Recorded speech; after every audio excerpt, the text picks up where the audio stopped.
Santos. Buenos días, dominicanos, dominicanas, ciudadanos y ciudadanas del mundo. Julio Martínez Pozo, los comentarios de los temas más importantes en el espacio de mayor influencia de la radio nacional. En este lunes 12 de junio, año 2017, buenos días a todo el equipo del Sol de la Mañana, María Elena Núñez, Víctor Gómez Casanova, Oli Matos, Anibel Carrosario. Buenos días, Pablo Maquine, Eury Cabral, José La Luz, Melton Pineda, Don Mauri Saibar, nuestros colegas de 5 a 7 de la mañana. Buenos días, Humberto Paniagua, Andrés Martínez. Buenos días, Yuri Rodríguez. Y buenos días, Luis Ramírez, Daris Terrero. En Santiago de los Caballeros, Ramón Paulino, así late la ciudad corazón. Manuel González Manegonte, nuestro catedrático del sector agropecuario. Rafael Díaz, nuestro cronista deportivo. Helen Gil, nuestra productora. Sonia Patiño, nuestra coordinadora. Buenos días a Joa Bernal, a todo el equipo de Señales TV. Buenos días a todos y a todas. El sol de la mañana, el sol de la mañana. Bueno, aquella canción de que Cuba y Puerto Rico son de un pájaro, las dos alas, están dadas por lo que ocurrió en términos históricos con Puerto Rico y con Cuba cuando se da en la América Latina el proceso de independencia, de guerra contra la metrópoli, de guerra contra la corona española. Entonces, Cuba y Puerto Rico quedan desde el principio como una posesión de los Estados Unidos. Cuba nunca logra alcanzar realmente su independencia, como ocurrió con la guerra de restauración en la República Dominicana, que los dominicanos siempre con ayuda, porque en este caso hubo ayuda haitiana y hubo ayuda de otras potencias en armas y cosas, siempre nadie da un pleito solo y puede ganar un pleito solo, digamos, a una potencia, pero en gran medida el coraje de los dominicanos. En el caso cubano no hubo estancamiento y en definitiva el asunto se salda con una negociación entre España y el emergente imperio estadounidense, que quería América para los americanos. Entonces, ok, yo los ayudo a sacar los españoles de allá, no quiero potencias europeas aquí en esta área, y ustedes se quedan bajo el tutelaje de los Estados Unidos. Y después con Cuba llega hasta cierto un pacto de una libertad relativa en la llamada enmienda Platt. Cuba haría sus elecciones, pero las cuestiones estratégicas realmente debían estar coordinadas con Estados Unidos, y entonces Puerto Rico se mantiene como una colonia estadounidense sin esas condiciones. Entonces, harán 100 años que los puertorriqueños ya adquirieron o se le dio la nacionalidad estadounidense, pero con derechos limitados. Ellos en Puerto Rico tienen sus derechos limitados porque no pueden, no tienen el derecho a escoger un gobernador, no votan por el presidente de los Estados Unidos, por ejemplo.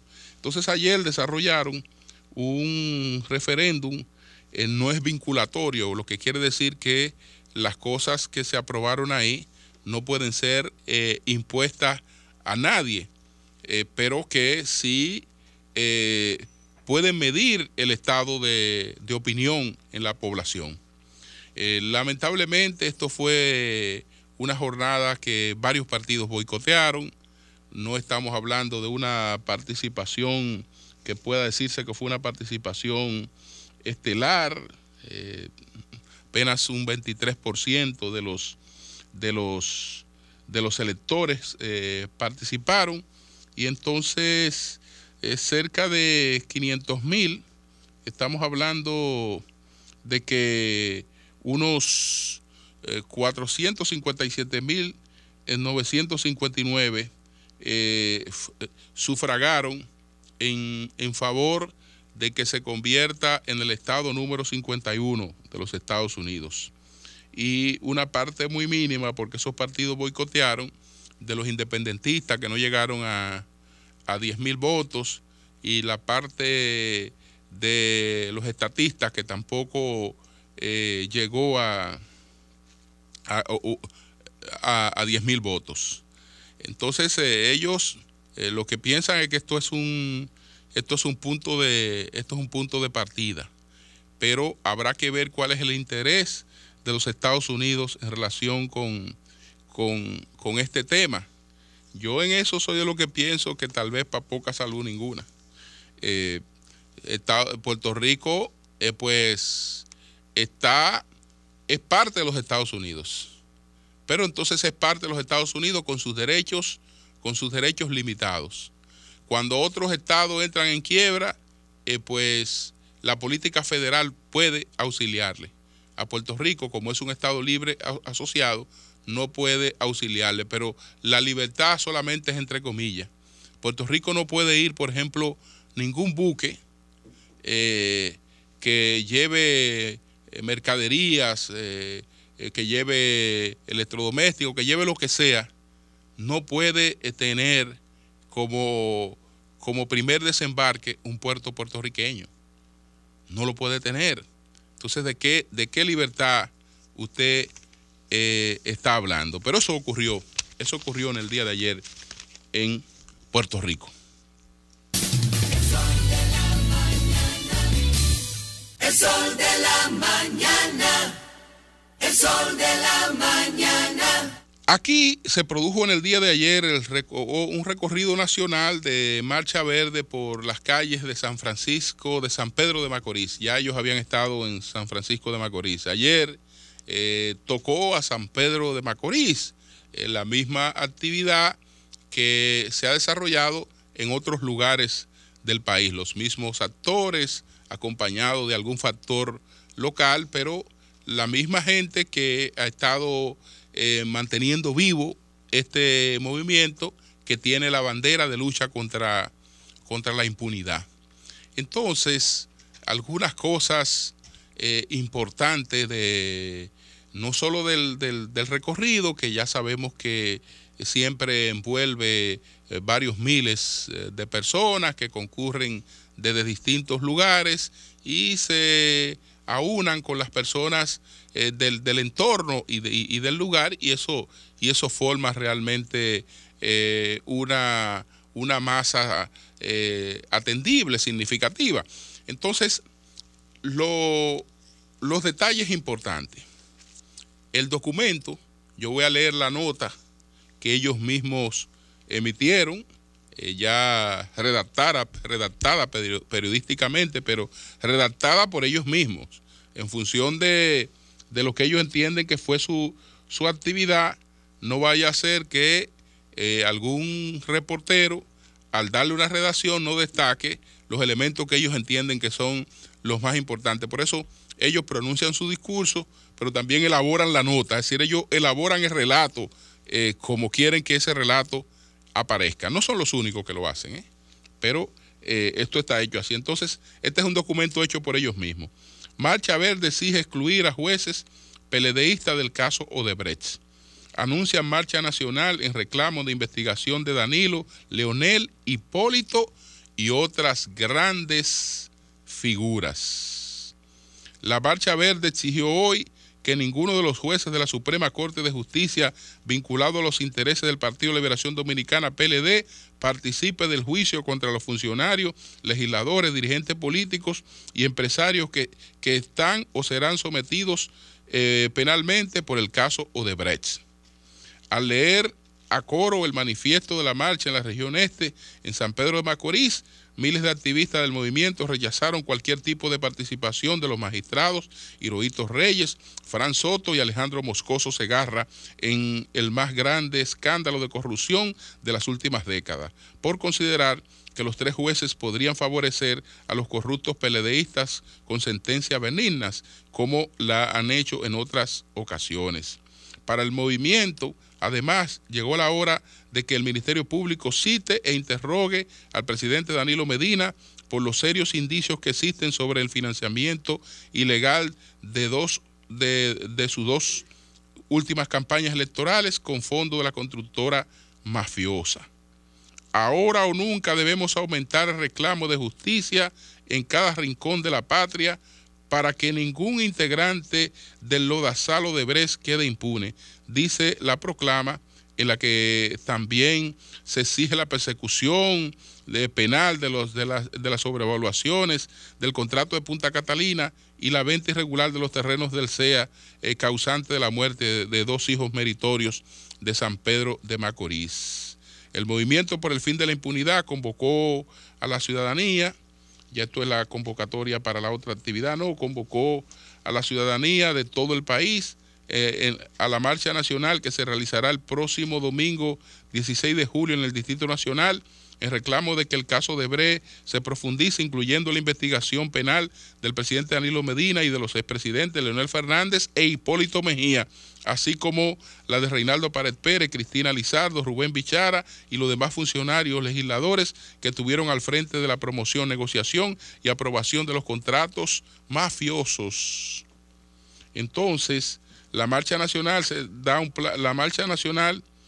será un plazo para que el procurador Jean Alain Rodríguez dirija la investigación hacia las figuras que verdaderamente han tenido el control de la entrada y salida de todos los contratos de Odebrecht en República Dominicana o se abstenga a las consecuencias de su responsabilidad histórica. Convocamos a toda la ciudadanía a la marcha nacional para demostrar una vez más que el pueblo dominicano ha despertado y seguiremos luchando hasta alcanzar justicia plena y el final de la impunidad. San Pedro de Macorís, domingo 11 de junio, año 2017. Es decir, estamos hablando ahora de que los jueces de la Suprema Corte de Justicia no pueden desempeñar su rol. Es decir, los jueces que la Marcha Verde entienda que no deben participar en el conocimiento del caso Odebrecht, sencillamente no deben participar. No sé qué haríamos porque esa es la Suprema Corte de Justicia que tenemos. A usted le guste, a usted no le guste, a usted le agrade, a usted no le agrada. Esos son los bueyes con los que hay que arar. Entonces, lo otro es subvertir la institucionalidad. ¿Qué hacer? La magistrada Miriam Germán, ella dijo que se abstendría de participar en cualquier cosa que tenga que ver con el caso Odebrecht. Ortega ya inició esta fase de conocimiento de la medida de coerción y no le vuelve a poner la mano a ese expediente.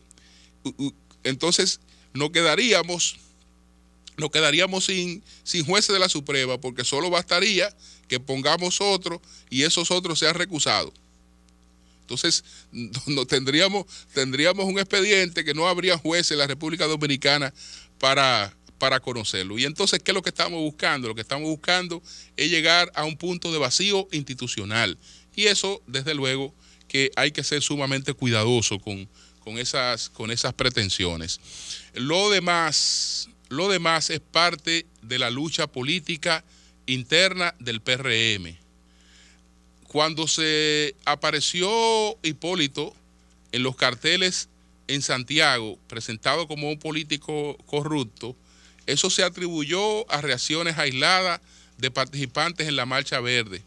Esto no es aislado porque esto es ya un documento oficial de la Marcha Verde, es decir, la inclusión de Hipólito Mejía entre los políticos corruptos que deben ser investigados penalmente.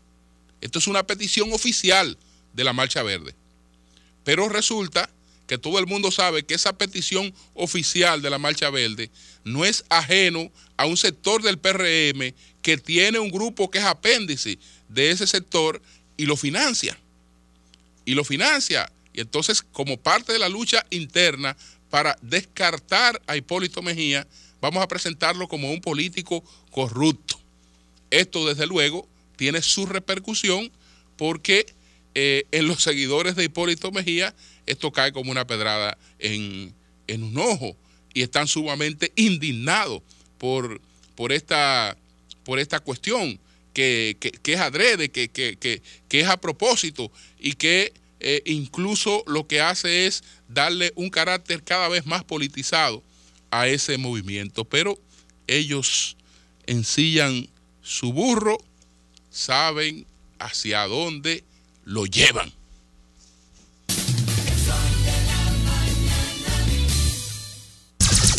Son 106.5.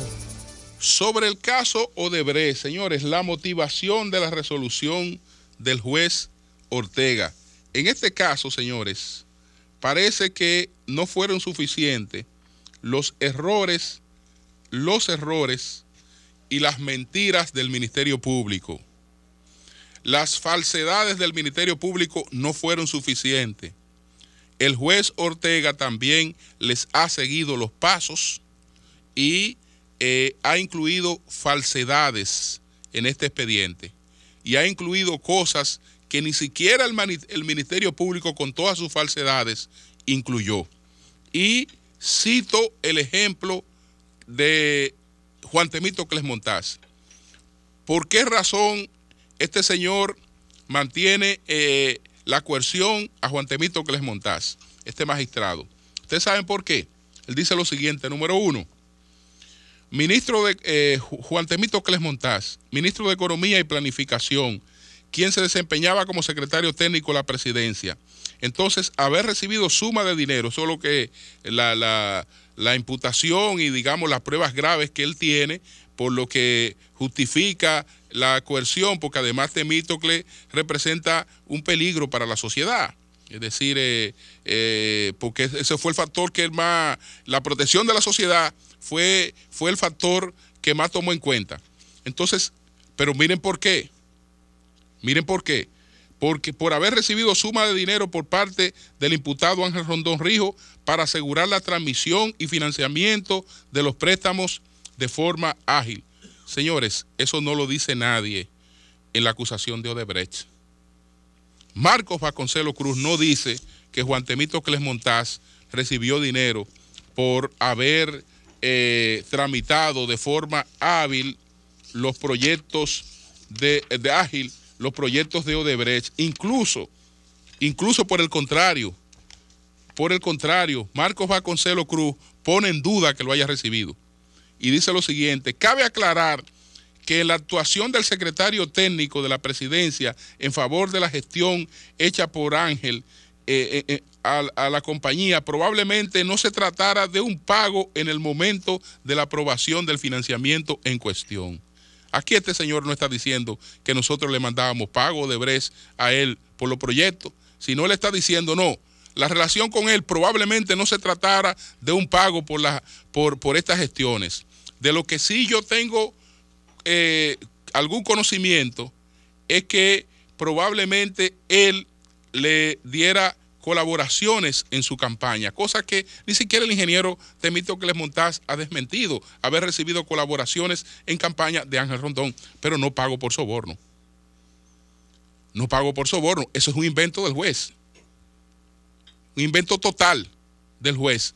Pero ustedes no saben que llega a cosas peores. Llega a cosas peores porque plantea lo siguiente. Dice que después más adelante dice, bueno, siendo señalado por los testigos brasileños Ernesto Xaviera Bayardi y Marco Antonio Vasconcelos Cruz, el único que lo señala es Marco Vasconcelos Cruz. Y ya yo le leí el señalamiento de Marco Vasconcelos Cruz. Entonces, falso de parte del juez que el señor Ernesto Bayardi lo señala Marco Vasconcelos Cruz. Y ya leímos el testimonio de Marco Vasconcelos Cruz. Pero bueno, entonces, oiga que dice que Dentro del grupo de los funcionarios, legisladores sobornados por parte de la empresa Norberto Odebrecht. Es decir, Temístocles Montás nunca ha sido mencionado como parte de los funcionarios que fueron sobornados por la empresa Norberto Odebrecht.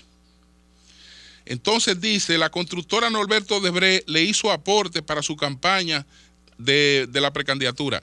En el juicio no se ha debatido si la constructora le hizo aporte, porque quien le hizo aporte fue Ángel Rondón.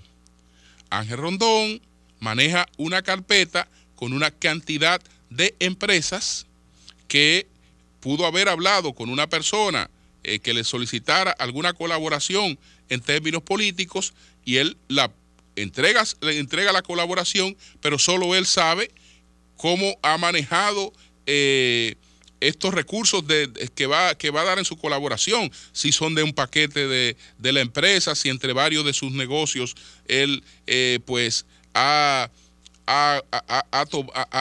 puesto una parte para hacer esto, pero lo que el ingeniero Temo ha planteado categóricamente que en ningún momento se estableció que eso fuera por parte de la firma Odebrecht, pero Odebrecht no dice en ninguna parte que de parte de ellos le llegara ningún aporte a Juan Temístocles Montás.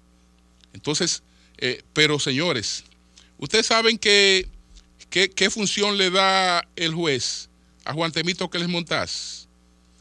Dice que esto ocurrió cuando él se desempeñaba mientras se desempeñaba como ministro de Hacienda, fue que la constructora Norberto Odebrecht lo sobornó. Temo Montás nunca ha sido ministro de Hacienda. El juez lo nombró ministro de Hacienda para poderlo encartar, porque desde el 2006 hay funciones que fueron transferidas a Hacienda, por lo tanto, Temo no tenía que ver nada con la firma de los financiamientos de estos proyectos, pero bueno, como Hacienda sí tenía que ver, vamos a poner a Temo Montás como lo que nunca ha sido, ministro de Hacienda, y aquí justificamos la parte grave de su encartamiento. Es decir, no conforme con las falsificaciones y las mentiras del Ministerio Público, aquí se adicionan las del juez. Las del juez. Qué lamentable. Y miren, si lo leo uno por uno, no tendría tiempo para el otro tema que tengo que ocuparme sobre el caso Odebrecht, que es el caso de la termoeléctrica de Punta Catalina y cómo diablos aparece en la termoeléctrica de Punta Catalina. Ustedes saben qué fue lo que pasó. ¿Qué fue lo que pasó y por qué ahora esto se ha revertido? Y parece que el que está actuando ahí parece que es un procurador enemigo de Danilo Medina. Parece que sería un procurador que le está haciendo un expediente al presidente Danilo Medina, o una procuraduría, para no personalizarlo. Una procuraduría, porque ya cuando estamos hablando de una procuraduría, estamos hablando de un equipo y estamos hablando de gente que tiene muchos años ahí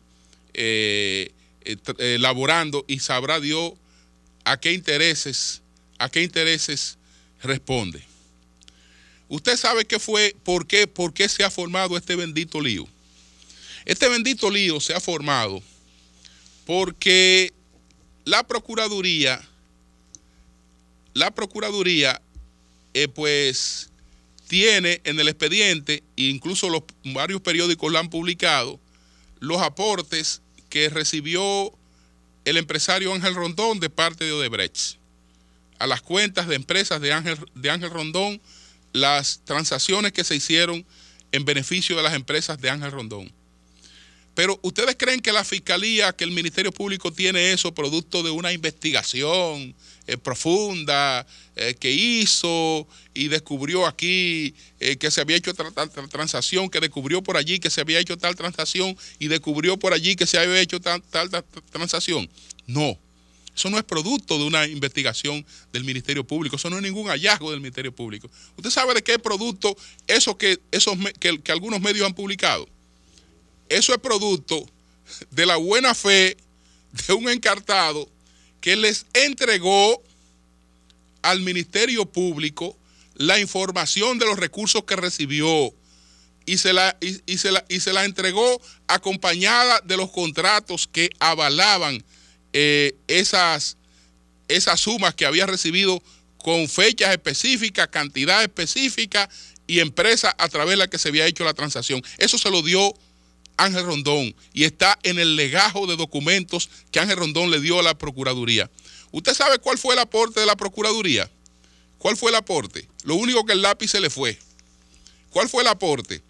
Bueno, recibió tanto, mire, yo empecé a recibir desde el 2002, y esto, ¿por qué? Por concepto alto. Mira, este es mi contrato por la representación del acueducto de la línea noroeste. Ahí me tocaron tanto y me llegaron en estos depósitos. Mírelo aquí y mire el contrato. ¿Usted sabe qué hizo la Procuraduría?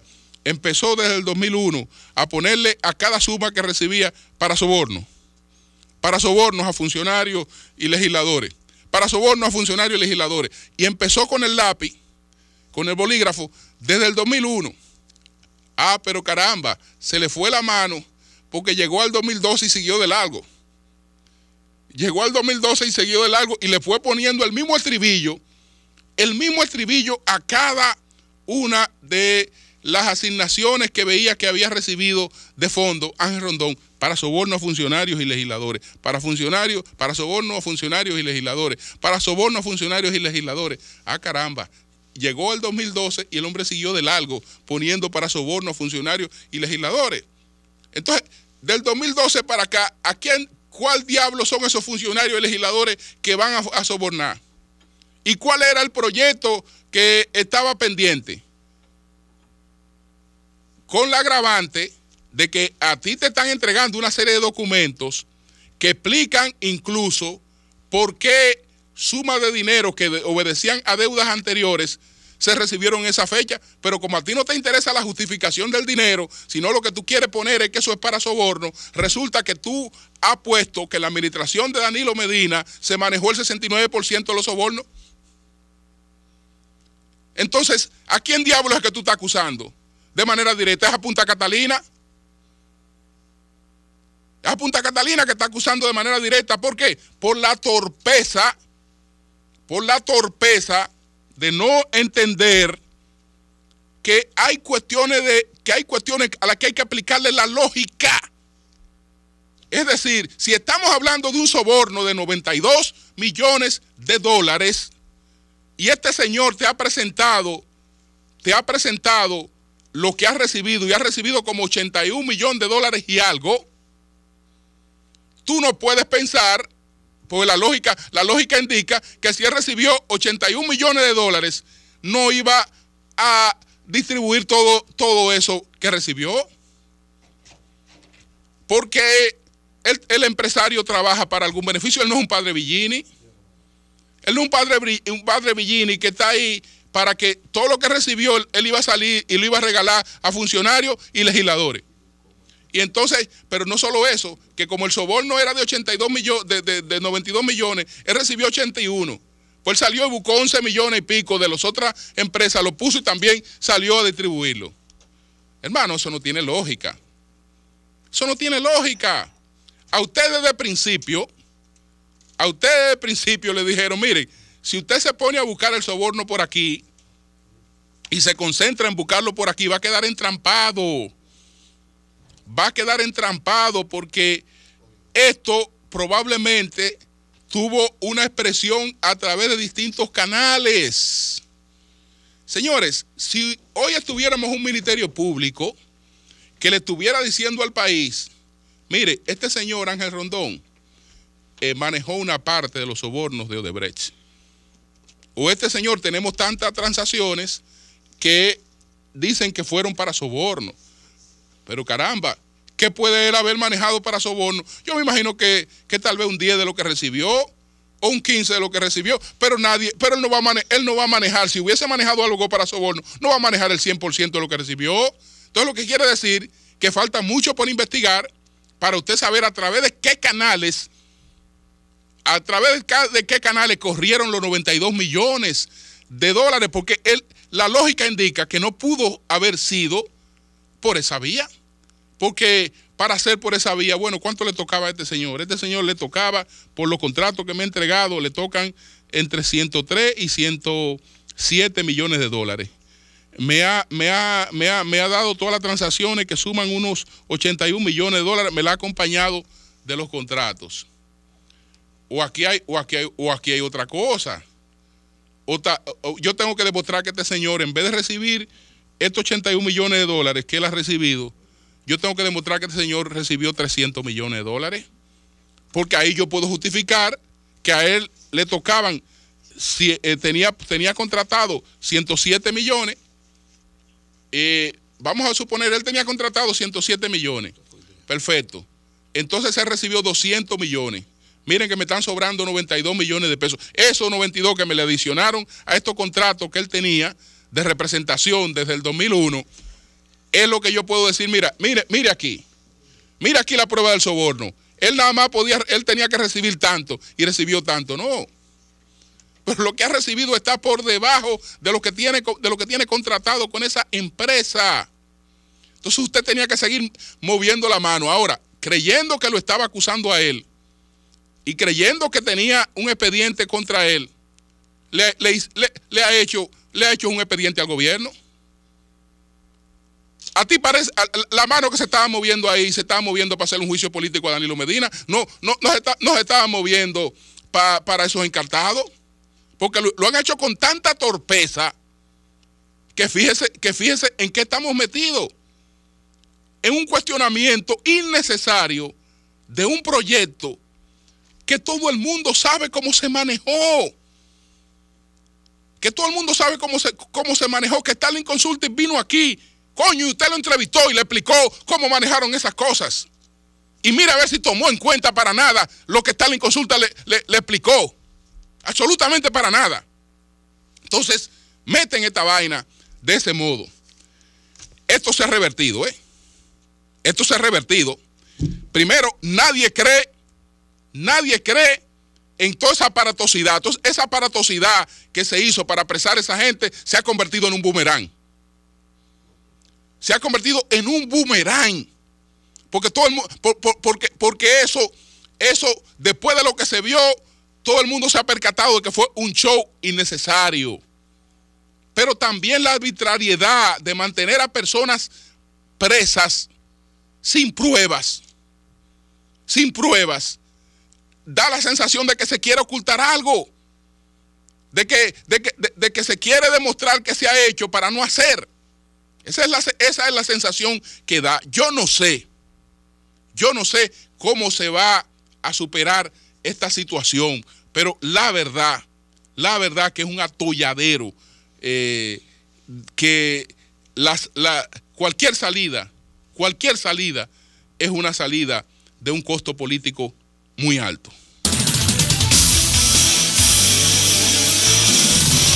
El sol de la mañana.